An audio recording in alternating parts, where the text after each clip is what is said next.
This is a Flipping Junkie podcast, episode 48.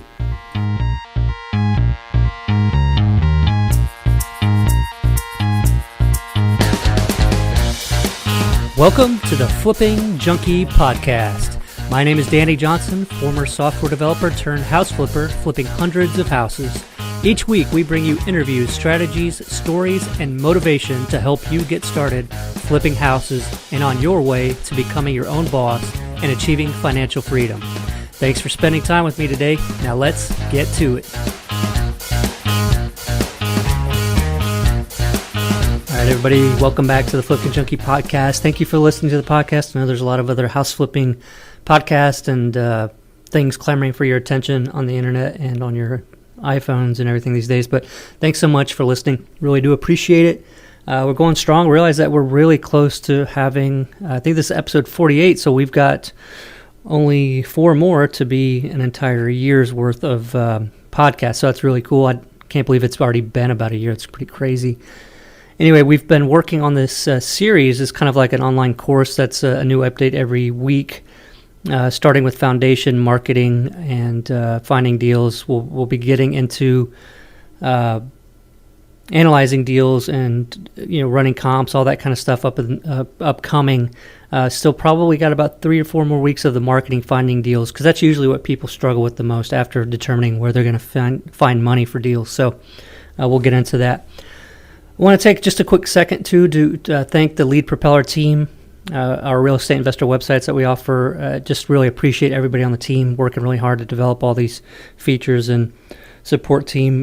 Matt has really been an awesome asset to Lead Propeller, handling support, helping out all the customers calling in.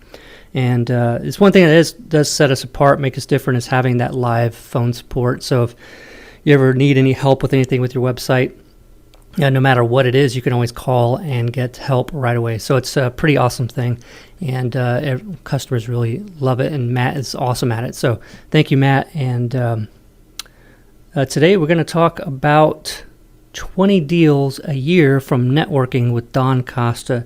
Now, Don was on the podcast back at episode 36 where we talked about joint venturing to fund your flips, and so that's partnering up with somebody that can put the money up for the flip and doing a joint venture. So that was a great episode. If you want to listen to that, go back to episode 36.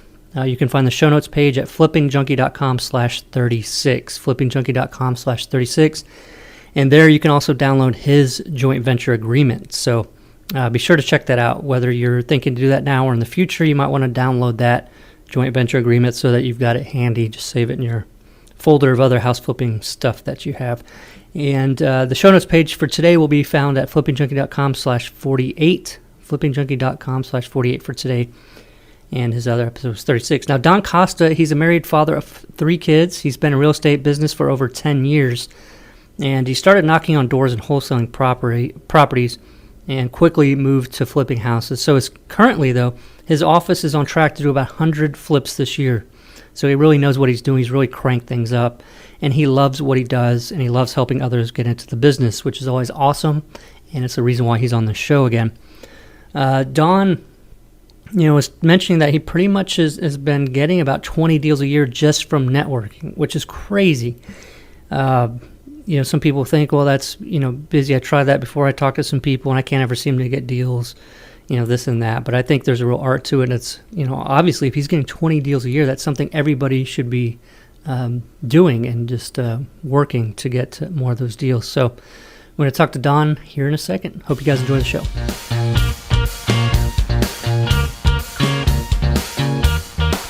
So, hey, Don, thanks for being on the show. Hey, Danny, how you doing, buddy? Oh, doing great. So this is your second time on the Flipping Junkie podcast. You're on episode 36, and it seems like you've been growing and just taking off even further from when you were on the show.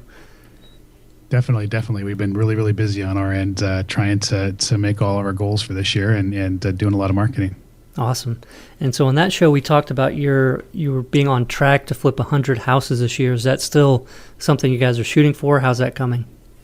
Absolutely. We're actually, we've done some marketing campaigns and had some things really go well for us, and we're on track to possibly even beat that goal. So it's going to be a good year for us. Nice. And for the people that didn't listen to that one, do you want to give a real quick couple minute intro to who you are and how you got started? Absolutely. I got started back in 2003, pre-crash.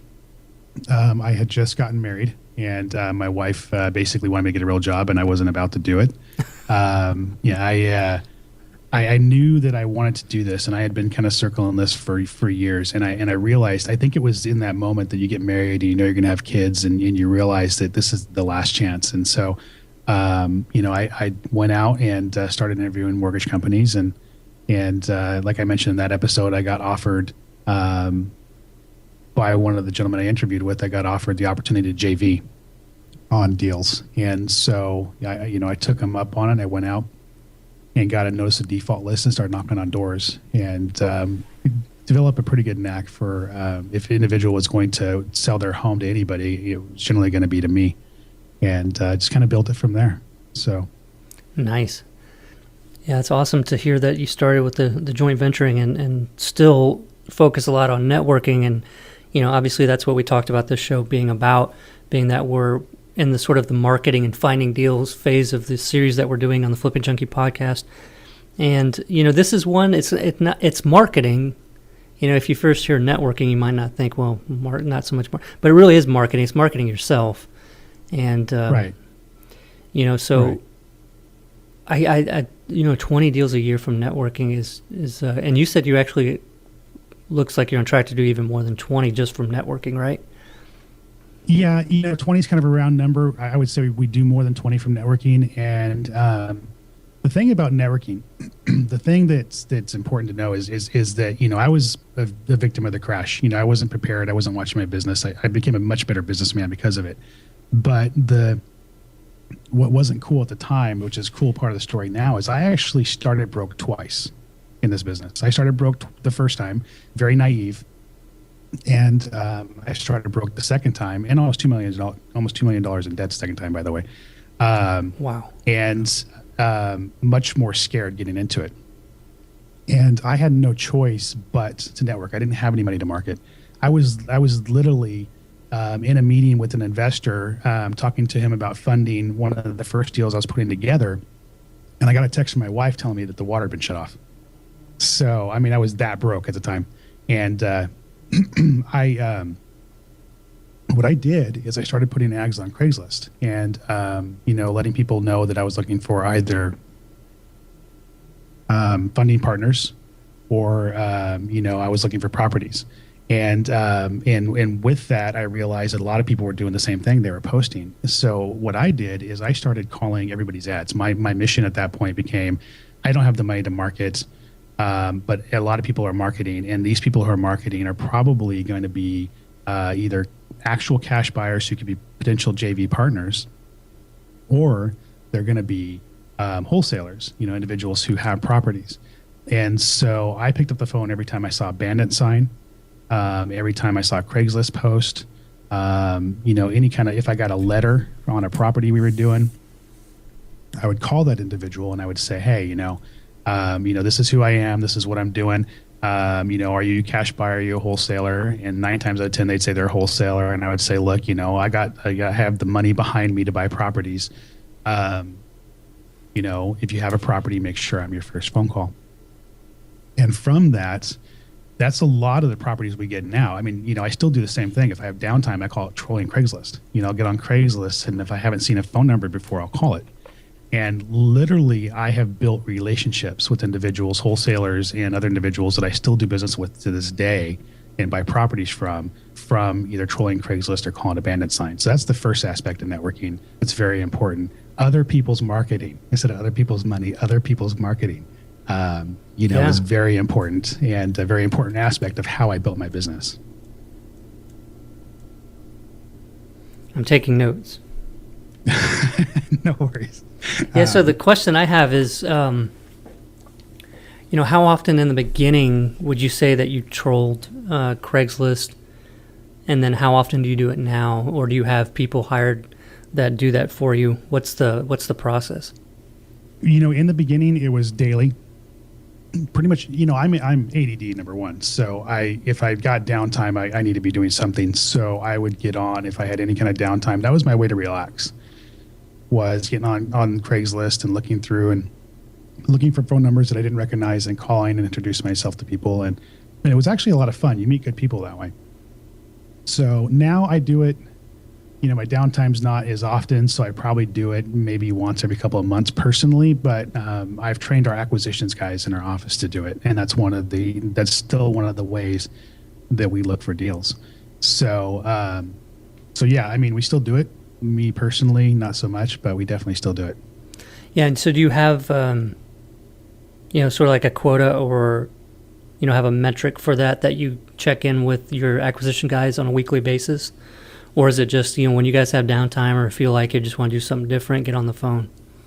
It's kind of the downtime thing. There really isn't a way to, because one of the things about Craigslist, at least, is after a certain point, you've pretty much called everybody. So you're looking for new numbers, and they do pop up, and that's kind of how you do it. Now, more for me, it's whenever I get somebody's letter, because we have a ton of properties in rehab or on the market, and so a lot of guys doing direct mail marketing, they don't necessarily scrub their list for LLCs or Incs, and so we end up getting letters, and I always call them. A lot of people will take the letter and they'll throw it away. Oh, it's a competitor. I always call them. And again, it's, are you a cash buyer? If you're a cash buyer, maybe there's a way we can do business together. Are you a wholesaler? If you're a wholesaler, we're a cash buyer in the market. We're one of very few aggressive cash buyers in the market, and definitely give us a call. So, and then, from there, I'll reach out and, maybe invite them to the office, invite them to lunch, invite them to coffee. If I feel like we're a good fit personality wise, I'll ask them to maybe come and train with some of our guys in the office, make them better wholesalers.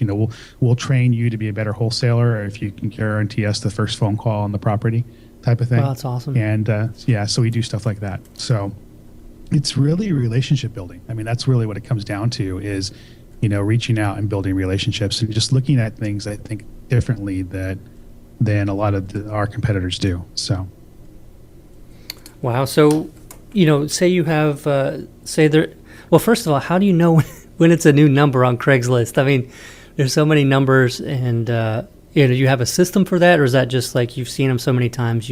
Seen them so many times. Like, there's a few guys that I've worked with for years that just constantly advertise on Craigslist, and I've learned to know their phone numbers and their marketing or what their marketing looks like. And every once in a while they'll use a new number, and I'll call and I'll be like, hey, Alan, what's up, dude? Yeah. So, yeah.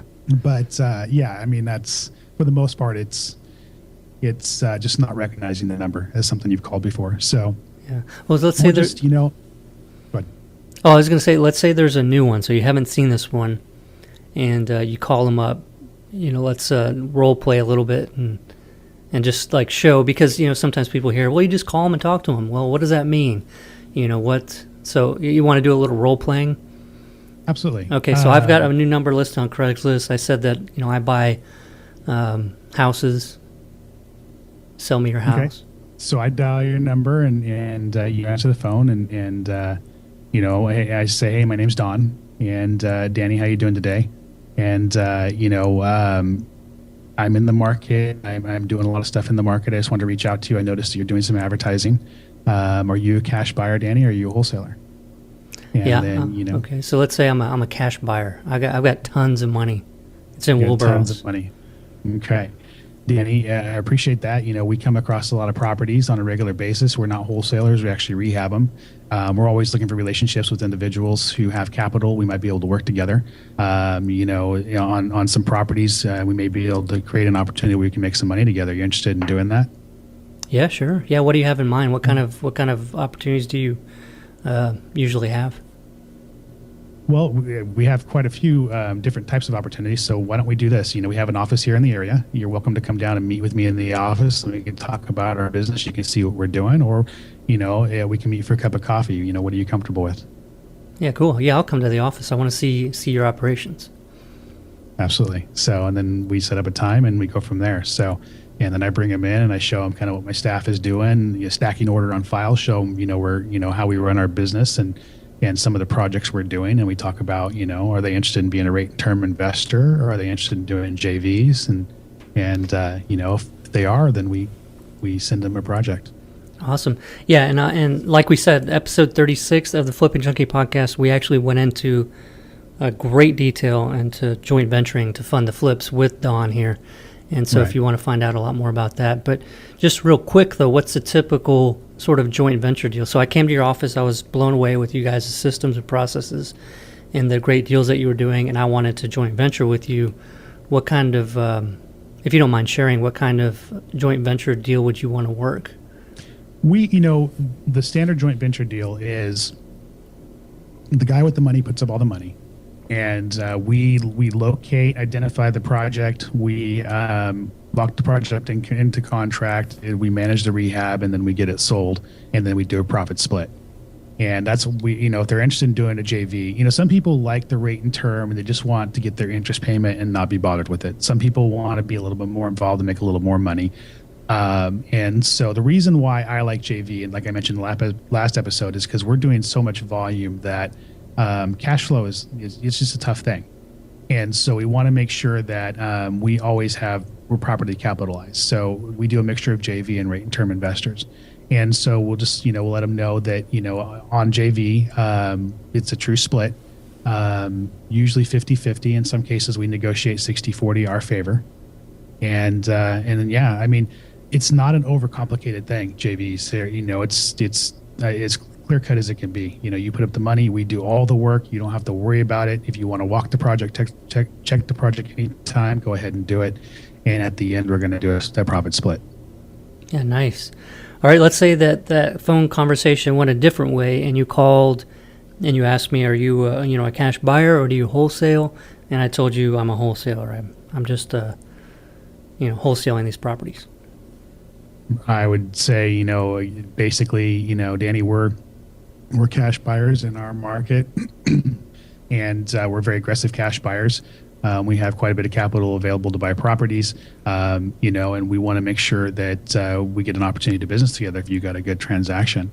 And I'd love the opportunity to take you to lunch or coffee or bring you by the office and let you see what we're doing and see if we might be a good fit to work together in the future. Yeah, nice. Yeah. So, and then, I don't ever want to disparage other wholesalers because we make a lot of money off of wholesalers. So when I say this and wholesalers hear it, don't take it the wrong way, but I will usually break down to wholesalers that a lot of the guys that they're going to be approaching in our market are going to be other wholesalers. And so, they're going to do the same thing. They're going to want to tie you up like you've tied the homeowner up and then find an end buyer. We are a true cash buyer. We're not a wholesaler. And so just know when you call us that you're dealing with the guys who are going to buy your property. So, I try to break that down and let them know that we're different. We are not a wholesaler. We're not going to tie it up and then try to find a buyer. We're going to buy it. So, and I do that as delicately as possible because, like I said, we really appreciate wholesalers. And we don't want to ever make them feel like we're trying to disparage them in any way because we want them bringing us properties. We just want them to know that we are the real deal. Yeah, so you've got to set yourself apart from everybody else that they've talked to. Absolutely. To get to that top of that list of people that they're going to reach out to whenever they do have a potential deal or a deal that they put under contract. So do you do any sort of mental calculations when you're talking to wholesalers on the phone to determine sort of where they're at? Or do you ask certain questions to determine, their experience level and then ask to come in the office and provide some training for them? I always ask them if they're brand new, if they've done any deals. I always ask them how many deals have you done, basically, in a nutshell. And a lot of them will be very forthcoming with, I haven't done anything yet, or, I've only done a couple. So if somebody's willing to take the opportunity to come in, because like we have Justin, our acquisitions guy here, we got myself, we have Chong, who we work with pretty closely, who is a broker that knows our system. One of us will sit down with them if they're willing to come in the office and break down how we what's a deal for us and what's not. Because if you're going to truly go out there and work at it, we want you to know what we're looking for. That way you can contract it properly. Another thing we do I have 5 or 6 wholesalers I work with that we do it is if they have a property that they're in question as to what the ARV is and what we'll be willing to offer on it, text me the address. We'll do a quick analysis and we'll shoot you back what our max number would be. So that way, say we want our purchase price to be 150, you can go back now and where you're selling it at and negotiate backwards. You know what I'm saying with the seller. So that way you're not locking it up at 150 and then realizing, well, that's not a deal for anybody. So we'll do a quick analysis and shoot back a number for them, and then it gives them the tools to make better decisions. I don't know if we're unique. I don't know if other guys do it or not. I just know we do it. We try to create relationships. It's very important to us, and we try to give these relationships the tools to be successful, because if they're able to lock up good deals and bring them to us, then we're making money. So but go ahead. I would say we actually have an individual in the office, literally as I'm talking to you. His name is Marco, and great guy, and met him at a RIA, and he's getting into wholesaling. He's actually sitting down with Justin the last couple of days going through basically what we're looking for and how to find them and that kind of thing. So, wow, that's awesome. No, I think that training is invaluable, and the offering to do the analysis is such a big thing, because you think in terms of new people that the biggest problem is just being uncertain, whether they're, analyze the deal properly, making the proper offer. So if you take out that uncertainty, right, and help them, I mean, they're just going to love you, because you're making it almost risk-free for them. Right. And it becomes a smoother transaction for everybody. It really does become more of a win-win for everybody. The seller's not, you're not going back to the seller and renegotiating. They're not thinking they're getting one thing and then having to come down a little bit. For us, I feel like it creates more of a win-win across the board. Yeah, so have you ever had anybody take advantage of that a little bit too much? And just sort of, text you a ton of addresses where you're like, you can't be getting this many leads. Like, have you ever had any issues? No, not really, no. I wouldn't say that. I'd say the most we get from any one person in a day is maybe 4 or 5 addresses. It's not an everyday thing. Usually it's a one address here and one address there. We try to be as responsive as we can, as quick as we can to them. So, but usually our turnaround time is like 15, 20 minutes. We can give you an answer. So,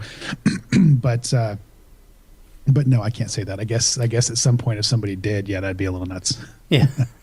I was just asking you never know. What, and so you're giving them numbers, but obviously you don't know what the repairs needed are, right? So they still have to sort of come up with a safe number for repairs, or do you have a simple formula that you have them use?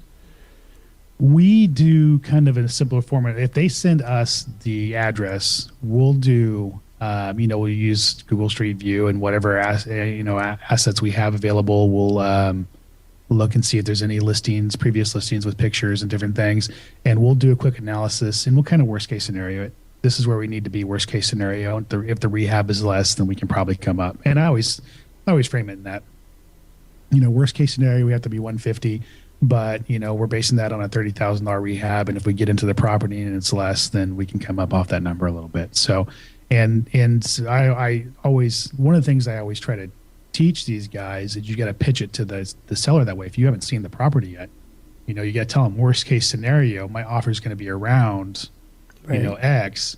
But if I see the property, I can probably come up. And I, personally, I've found that framing it that way, because generally when you see the property, it's not always, but it's generally in better condition than you're expecting. And so when you say you throw out, well, I can probably give you 120 worst case scenario, but if you get me into the property and I can take some pictures, I might be able to come up off that number. And then you get into the property and you see that doesn't need as much rehab, and you can offer like 130. Well, 130 instantly sounds better than 120. And I found that helps me significantly when it comes to closing, and getting them to a more realistic number, because you get them with kind of a lower one, and the lower one's realistic for worst case scenario. I'm not talking about low ball just because you want to be a jerk. I'm talking about, based on worst case scenario, this is where we're at. And that's helped me quite a bit in negotiating. Yeah, I guess the balancing act there is being careful not to have that number be so much of a shock that you don't even get the opportunity to go and look at the house, right? You got to be realistic and reasonable in your endeavors, and you got to frame it. I mean, framing is so important in anything you do in this business, but you got to frame it in a manner that says that, this isn't my offer. This is just where I'm at without a C in it, and if I can get into it, then we may be able to come up. And if you pitch it that way and they know that there's an opportunity to have a discussion about more money, then you're less likely to lose them than just throwing out a lowball offer and being, not being willing to see the property. So, yeah, I like that. I like that a lot. Yeah, I think it helps determine a little bit of, how motivated they are too sometimes. Because sometimes that's the reason why we'll do something like that is where, it doesn't seem like there's a whole lot of motivation to sell, and their asking price is pretty high. We know that they don't owe much, so there's room, there's equity there. And then we'll do like what you suggested there was say, especially if it's something that's like an hour drive away or something, like, we're probably going to be about here, assuming that it's going to need quite a bit of repairs, and do that. And then if they're saying, well, come out and look at it, we know they were somewhat okay with hearing that, so it's fine, and we'll go out there and look at it. Absolutely. Yeah. What? So I'm sure you have. So go back to our conversation about you calling Craigslist ad. I told you I'm a wholesaler. You say, hey, how many deals have you done? I said, well, I'm brand new. I'm trying to get into this. And then I come into your office and you're helping me out. And I think it's awesome. You're my new best friend. And I'm saying, hey, I'm doing Craigslist ads. I'm not really getting any leads for any houses. Like, how can I find these deals? Well, it goes back to, networking, do the same thing we do, call individuals and reach out to individuals on advertising and marketing that you see, go to the local RIA groups and meet people. Excuse me. We have had, numerous deals come from RIA meetings and just introducing ourselves and letting people know what we do and how we work. Follow up in everything that you do is important too. Like one of the things is that I do on a regular basis, if I haven't heard from a wholesaler or a real estate agent that I work with, if I haven't heard from them for a while, I'll send them a text. Hey, how you doing? Haven't heard from you. Do you got any properties on the radar? Do you want to go to lunch? Do you want to go to coffee? I try to stay in the forefront of everybody's mind. So follow up is crucial in marketing.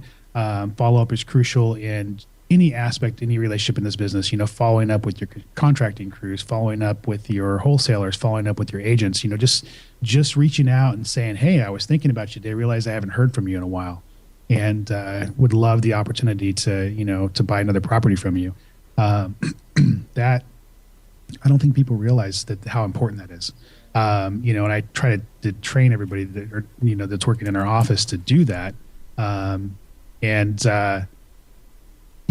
other thing too that they could be doing is, contacting agents and, people talk about contacting agents and letting them know what you're doing, but build relationships. Take the agent to coffee, take the agent to lunch. I buy probably 3 or 4 deals a year. They're all high-end deals from one particular agent that I met. I called his business card and took him to lunch. And he brings me, I did a lower end deal. I just put in the contract with him last week. It was a pocket listing from another agent in his office. And I met that individual from his business card. I called him up. So I think that people look at things in a manner of, if you build it, they will come. And I look at it as, if they built it, they're doing what I'm doing. We got to find a way to do business with them. So I call their advertisements, their business cards, their Craigslist ads, and then I follow up aggressively and repeatedly. It's just really important to put yourself out there and talk to people and tell them what you're doing. And you'd be amazed at the phone calls we get from people who just know what we're doing and they have a relative who inherited a home or something to that effect. Yeah, nice. And so is there any other training that you do, so you have them market or network. So you're networking, they're networking, everybody's networking, so it's exponential reach. Right. To all these people. Is there anything else that, they're saying, okay, well, that's great, I'm going to do that, but is there any other marketing I can do? Is there any kind of suggestions that you have for those people to try to find deals like door knocking, or any suggestions that you do? Anything that you can, if you're new, or anything you can afford to do. And as you grow, a direct mail marketing is always, we've never, I was just talking about this with somebody the other day because we're getting ready to do a huge direct mail marketing campaign. We're spending $20,000 for a large drop, and I had to gut check myself on that. I was like, that's a lot of money. You could buy a car with that. And so, but we had a conversation. We have never done a direct marketing campaign. I have personally never done a direct marketing campaign that hasn't produced a result. I haven't made my, not only made my money back, but made a little bit of a profit from. So, if not a lot of profit from. So, direct marketing is a great way to go. And we try to advise them in what areas to go into. Door knocking. In the West Coast, there's a site called Property Radar where you can get default lists. And, I'm not so familiar with the East Coast. But, going and door knocking on notice of defaults and notice trustee sales and is a really good way to get yourself out there. It's inexpensive. Like I said, going to the RIA groups and different things. There's so many things you can do. I think staying active in something in one direction or another is very important. Awesome. And again, it's just telling everybody, anybody you have an opportunity to tell them what you do. Sometimes it doesn't come back tomorrow, but you'll see results. Like you plant a seed, and sometimes 4 months or 6 months later, it produces a property. Right. Yeah, I want to touch a little bit more on the follow-up because you're right. I think even in the past when I've committed to networking, and it's just not something I do for the most part. But I committed. I said I want to do it. And I'll make that outreach. And maybe one or two of the people I'll follow up with a couple weeks later, and then it's just like off to doing something different. And so, that's why it's never been a huge source of deals for me. But, is there a way that you motivate yourself to follow up? Do you have any kind of system or any kind of, is it just certain people that have more likelihood to have deals sent to you that you follow up with, or what's your tactic on follow-up? Well, anybody that I do any kind of business with or have done any kind of business with, I definitely, by all means, will follow up with. And it's more of, I think, so I have like a built-in hunger, a built-in drive, that it's like this voice in the back of my head. What could you be doing right now to build your business? And it's constantly in the back of my head. And so if I'm sitting there and I have downtime, I will literally be trolling Craigslist or following up. If I'm driving in the car and I realize, I haven't heard from so-and-so in a while. The second I get stopped, I'm texting them and saying, hey, I haven't heard from you, and it's interesting because there are wholesalers that, I'll buy a property from or two properties from, and then they might go silent for 6 months. And I don't know why they went silent. They might have had a family emergency. They might have gotten paid and decided they didn't want to work. You don't know, why they disappeared for 6 months. But I'll reach out to them every once in a while, and then they'll pop up with a property or two again. And so I think a lot of people think, well, somebody fell off the radar, so they're not worth my time, or they're not doing anything. But I found that not to be the case. Consistent follow up, I bought from one guy. I bought 4 properties last month. I'm buying 2 properties this month, and I have another 2 in contract with him to close next month. Nice. And he went probably 6-8 months without selling me anything. He just he went a different direction for a while. But I was constantly on the phone with him saying, hey, what are you doing? Hey, what are you doing? How you doing? Let's go to lunch. Let's go do this. Let's do that. And so when he came back around to doing wholesaling again, I was his phone call. So no, it works, and it works on me too, because if I'm getting more houses that I'm wholesaling, I'm wholesaling to whoever's top of mind. I'll call these people that I just sold the recent ones to, and then I'll have a friend that I haven't talked to for months call me up and say, hey, what do you got? And guess what? It's like I'll tell them, oh, we're putting this one under contract today. Why don't you make an offer? Like, would you be interested at this price? And then next thing you know, the next one, I'm just thinking of him first, and so he's getting the first call. And exactly. All it took was that one first call again after months to say, hey, what's going on? Right. So and it's building. It's not just networking for business. I want to make sure I make that clear. Like, I have built really good friendships, from this. There are guys that I would call and banter with and joke with, or text and joke with, that I do business with now that I met off of a Craigslist post. And we do business together because we built friendships together. And you need to look at it. A lot of people look at competition as a bad thing. And that's never been the case for me. I've always looked at competition as an opportunity to grow my business. Maybe I can provide something to their business and they can provide something to mine that wouldn't necessarily, we wouldn't necessarily have been able to do on our own. And so that's always the way I've looked at it. Justin, who is here in our office, who is doing the acquisitions, who's literally taken our volume to the next level because he's so aggressive and good at what he does.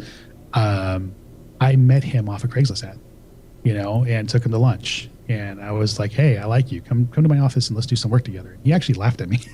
But, so he was, trying to start his own investment business. He was trying to start his own investment business, and you guys ended up working together. We ended up working together. I brought him in, and he's doing a great job. And he's a great asset to the team. So you just never know what the opportunities are going to be when you reach out to people. I think that's the point I'm trying to make here is, we have people working in our office that were people I reached out to that were kind of doing their own thing that we found that we could work well together and come be a part of our team. And why grow it on your own? Let's grow it together. So, and then of course there's individuals who like doing their own thing and we built great relationships with them and they're bringing us deals. So, it's as I'm talking about it, I just realized it's just, I built my business on nothing with almost nothing, with basically no money. And I spent almost nothing building my business. The first handful of deals that I did were all based on relationships. The first flip I did when I got back into it was I built a relationship with an agent, and she was able to get a deal for me that I probably wouldn't have been able to get at the time. And she actually works in our office now. I built the relationship with her. She was in another office. And then when she decided to move, she came and she moved to our office. So, and she's one of our best, she does her own side transactions. She's one of our top producers. So, there's just from reaching out to websites and business cards and Craigslist, I'm looking at my company and a lot of the individuals here, I have a second agent in our office who's probably our second top producer who I met off of Craigslist. And he was working for a different office for years and just came over not too long ago. Wow. Yeah, it's awesome because it's a completely different way to doing it than putting up an ad and interviewing people. When you sort of build those relationships first, probably a lot better hire than trying to decide on what you think about people and how well they're going to work just based on, some interview questions. I apologize. I didn't get the last part of that question. Yeah, sorry, it cut out. No, it wasn't a question. I was just saying that it's probably a lot better way of going about, like when you're looking to add people to your team. If you are networking and have people in mind, that would be a good fit because you've talked to a lot of people and, finding someone that would be interested to do more together than less individually, like you said. Right. A lot of these individuals we've worked together, on projects or, over a period of time too, but before they became part of the team. And that's, we've learned that we work well together. So. So you probably don't have a very high turnover rate in your office then. We don't actually. We have in the almost 5 years that we've been running this office, we have had one assistant leave. Wow. So, and one agent leave. So 2 people in 5 years. So. Wow. Were they going off to do their own thing or was it something else? The agent wanted more of a structured office, like a Remax that had, that was more geared towards that. We're an investment company, so we're not geared towards that. And the assistant, we basically hired her in, through a source for employment, and she was moving on to greater opportunities. So. Yeah. Well, cool. And then let me see what else. So networking, do you actually still go to some of the RIA meetings and seek out people? And who do you look for to talk to at those meetings if you do? We actually, yes, we do. And we are actually spearheading one of our local RIAs. And so, we talk to everybody at this point in time. But, you can't judge a book by its cover, in this business. There are a lot of guys with a lot of money that you would never guess are very successful or making a lot of money in this business. So, I try to take the opportunity to talk to as many people as I can. I don't seek out any one individual. I talk to people and see what they're doing, let them know what we're doing, and, take the opportunity to see if we can do some business together in the future. That's now that we're kind of, we're kind of spearheading the RIA here, and we're looking at doing it in another market that we're in. People are coming up and approaching us, obviously, because you're the guy at the head of the room. So, which is, as you get more experienced and more comfortable in your own skin in this business, putting yourself out there, I'm sure, as you know, Danny, doing the podcast and stuff, it gives you a lot of opportunities to do business. People reach out to you with business opportunities, and it really helps open doors. Yeah, absolutely. Yeah, and you are actually going to be releasing your podcast soon. Did you want to talk about that yet, or is that still top secret? Nobody knows. It's not top secret. It's going to be called Flip Talk, and we're very excited about it. We have actually got quite a few episodes recorded already, and we're just trying to put some finishing touches on it. We're going to be releasing soon. You can go to fliptalk.com, and there's an opt-in to be notified when we release. And it's exciting stuff. I want it to be more educational, like what you do, really just kind of talk to people and give them, real information. We're going to be doing a format where we're going to be doing a real estate roundtable where there's going to be a few individuals like our project managers in our office and our acquisitions guys and myself sitting down, actually having candid conversations. And, of course, we'll be doing an interview format. And I'd love to have you on here soon. Obviously, I'd like to interview you about some of the products you have. So, we're going to try to just really give good information.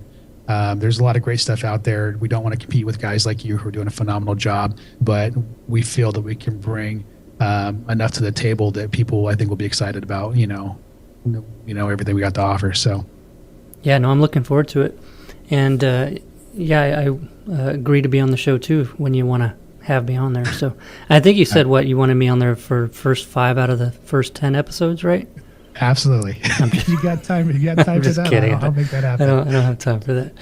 No, but yeah, I'd love to be on the show though. But well, awesome. So people can go to fliptalk.com to be notified when that's released. And like we said, you can go also to the flippingjunkie.com/48. I'll have a link to that just in case you're driving and you forget what that is. But that's a great domain name, fliptalk.com. I like that. Absolutely. Is there anything else that you wanted to share with the audience? We're working on a 5-minute flip as well. That's in your episode 36, 5minuteflip.com. We're putting together content for that, and that'll be a video series where we do 5-minute segments on stuff we encounter. It's going to be a little longer out to release than we want it to be. We just want to make sure we got a lot of good content together, but definitely go to the 5minuteflip.com and opt in there if you're interested in that as well. We're really working hard to put a few things together on both the podcast and the video series for people. So, and we're very excited about it. So, awesome. All right, Don. Go ahead. I would say you can reach out and email me, and at don@triplestack.com, and I'll always respond. So, if anybody needs any help with anything, I'd be happy to answer any kind of questions So, yeah. Awesome. I'm going to start sending you emails every day. You do that. All right. No, I appreciate it once again for sharing all this great information. And I like that it's different. It's not the typical stuff. We've been doing a lot on direct mail, which there's a reason for that. It works and everybody does it. But I think this networking is definitely a good way to go, especially if you don't have a lot of money for those direct mail drops and everything. So doing this networking is an awesome way to do it. So thanks again, Don. I appreciate it. No problem, Danny. Thank you. Yeah, we'll keep in touch. All right. Bye.